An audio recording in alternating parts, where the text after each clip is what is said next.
Welcome to the Psychology World podcast. I'm Connor Whiteley, bringing you psychology news, articles, and other interesting psychology-related articles. Where I can find the podcast notes and more interesting psychology-related things, and you can get your free 8 psychology book box set at connorwhiteley.net. Now let's get on to the show. Hello everyone, and welcome to episode 28 of the Psychology World podcast with me, Connor Whiteley. Today's episode is on public and crime, as we start our forensic psychology batch, and it's the 24th of April 2020 as I record this. So moving on to the psychology news section, and so from the British Psychological Society Research Digest, there's actually a few interesting pieces of news for us. Right, so the first article we're going to look at is we often choose to avoid learning information that could benefit us. This sounds really interesting. I only had a quick look through earlier.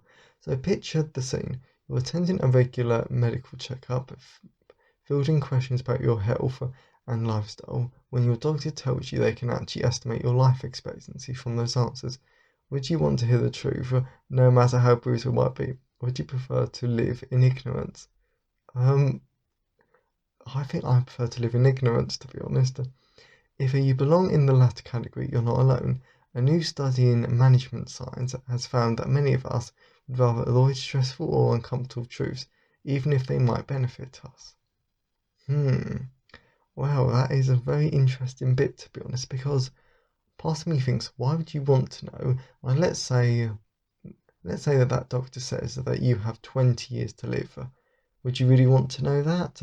Or what if they said that you've got 80 years to live? Would you be concerned that you might waste it because you've got 80 years to live, and that's pretty long? So that's a very interesting thought, and this can actually apply to other contexts, because if this situation can apply to pretty much anything, then they're stressful or uncomfortable truths. So that's an interesting thought. Right, before we move on to the next news article, I do just want to put a slight trigger warning, because it is to do with the slightly uncomfortable topic of suicide.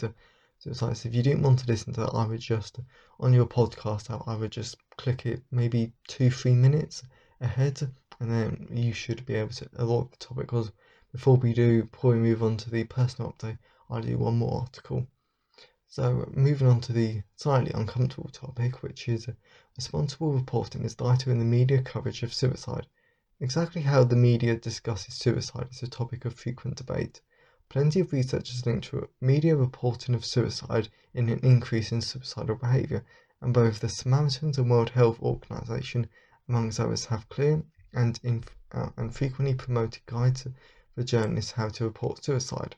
Now, although in the British medical journal has taken a closer look at just how serious the problem is, the team finds that the media reports on the death of a celebrity by suicide can increase the risk of suicide in the general population by 8 to 18%, highlighting the importance of responsible reporting and adherence to the guidelines.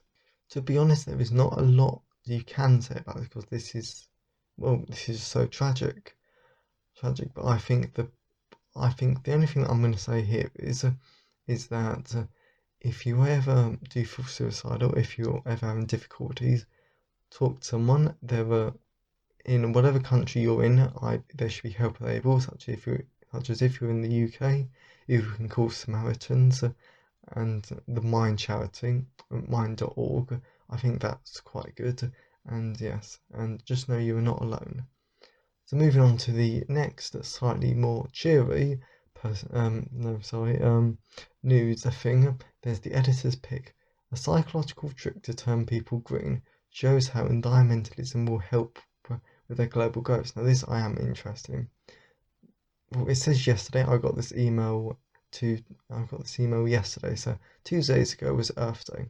So it seems a good time to revisit this 2017 story on how to encourage people to act in an environmentally friendly way. Check out our other posts. Well, I can't, because this is a podcast. Right. How do you get people to act in a climate friendly way? The recent wisdom is to push the basic message that climate change is real. Humans have a hand in it, and we must mitigate it through action.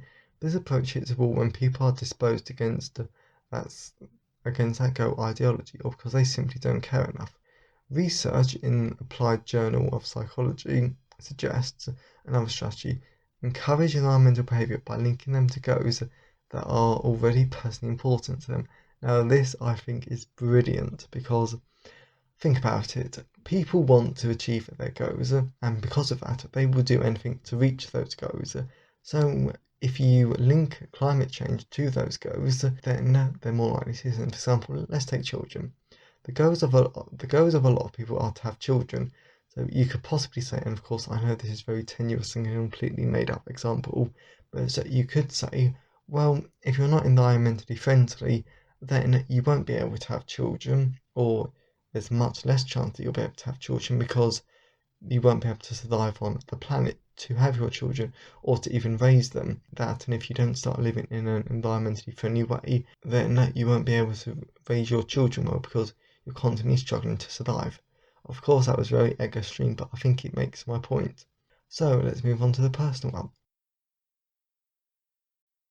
So moving on to the personal update, well, this will be very quick, very quick, I think, and I will not go into this because boundaries and everything, but it's been a very trying week because all I'll say is that something's happened to a family member, and well, yes, life is happening at the moment, and yeah, the entire family's a bit, and just let's say it's not been an easy week.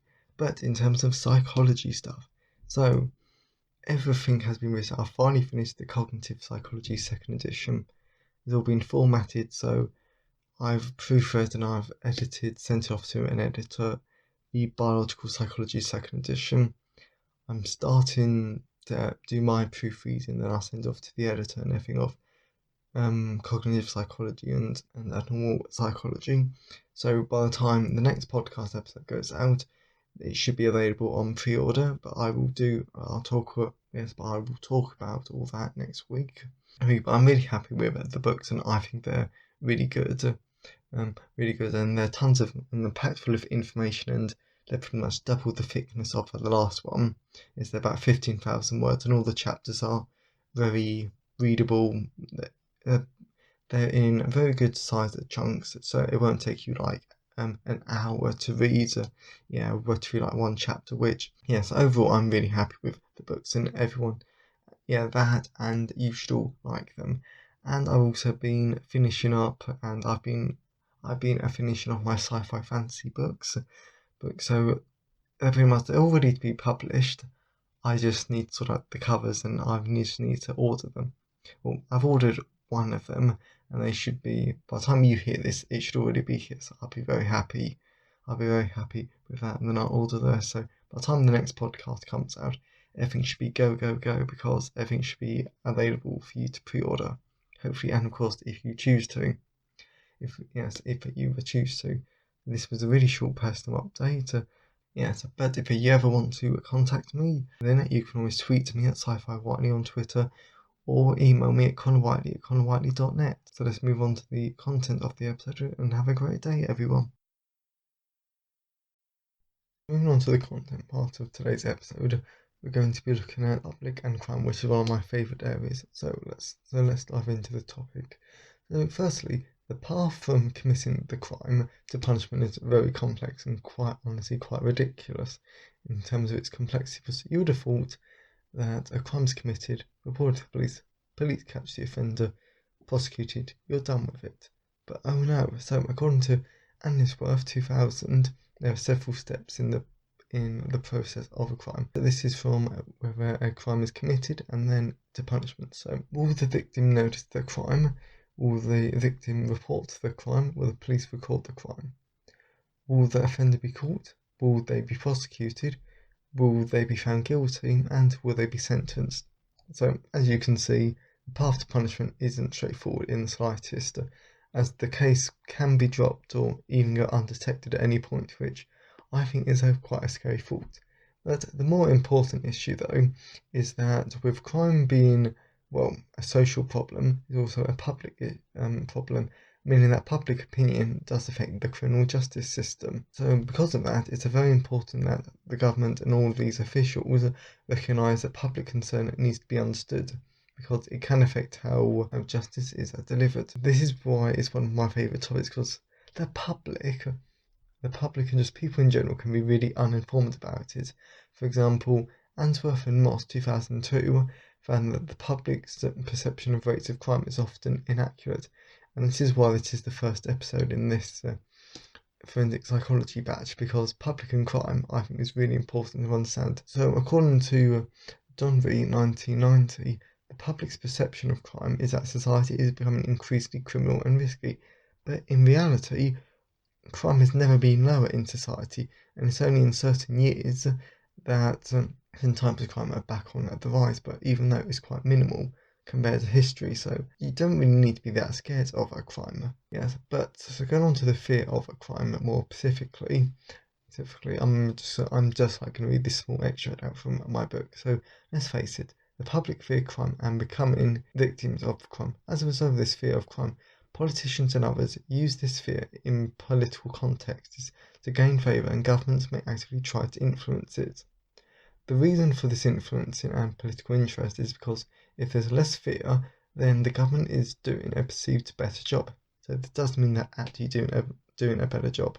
In other words, this is an example of politicians telling the public half-truths in an effort to gain favour and stay in power. Wow, that's divisive, but I wrote it, hey ho. It's published. People have bought the book. So, but the interesting thing though is that where does this fear come from? Because you aren't suddenly afraid of crime for no reason. So let's see why. So one of the first reasons why we could be fearful of a crime is because of direct knowledge. So this is when we've experienced crime, and because of that, we learn from it. Then there's also aspects of our personality and social characteristics that can make us more likely to be fearful of crime. For example, wow, I am bad at names sometimes, but Banziger, 1994, found that feeling lonely, having a poor education, believing that your neighbours are untrustworthy, and having a lack of vigilance increase the likelihood of you becoming fearful of a crime. And then another thing that I find really, and something that I actually quite like about this whole thing about fear and crime related to the work of Clarke 2004, because he came up with the fear victimization paradox, which is something that I always will remember, because what it states is that there's absolutely no relationship, and that being fearful of crime is pretty unnecessary, as the paradox shows that there is no relationship between rates of crime and victimization. And according to Stanso 1995, which demonstrates this thing really well, is that women are more fearful of a crime than men, but it actually turns out that men are most at risk of being attacked by a stranger.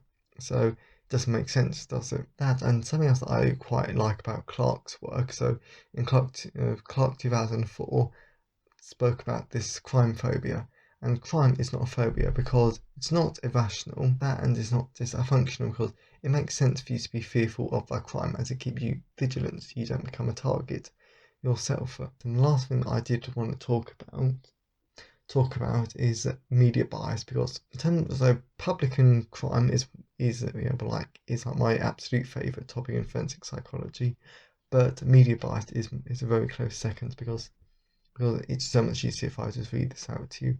So in my opinion, this idea of media bias is one of the most important topics in forensic psychology, because media bias, as you will see throughout the book is linked with a lot of public knowledge, as we use the media to learn about crime and other matters. And especially in this current time of recording, which is the coronavirus, I'm constantly using the news and the media to find out what's actually happening.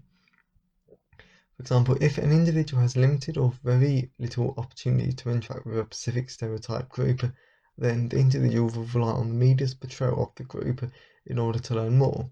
Sandegar and Wolfson 2006. Furthermore, media interest regarding crime, and in particular sexual offending, has grown dramatically. Quint and all 2000. However, reported levels of sexual assault have remained constant over the years. This is an example of the public believing that sex offending is increasing, but in reality, it isn't. And it's just the media manipulating the public to believe in such ideas. So if you wanted to know more about public and crime, I would definitely recommend getting my book, Forensic Psychology, available at the usual places like Kobo, Amazon, and you can also get the ebook for free at your local library. So I hope you've enjoyed today's episode. Have a great day, everyone. Thanks for listening today. I hope you enjoyed it. If you want to see the show notes, then please go to connorwhiteley.net. And if you want a free 8-book psychology box set, then please go to connorwhiteley.net. Have a great day, and I'll see you next time.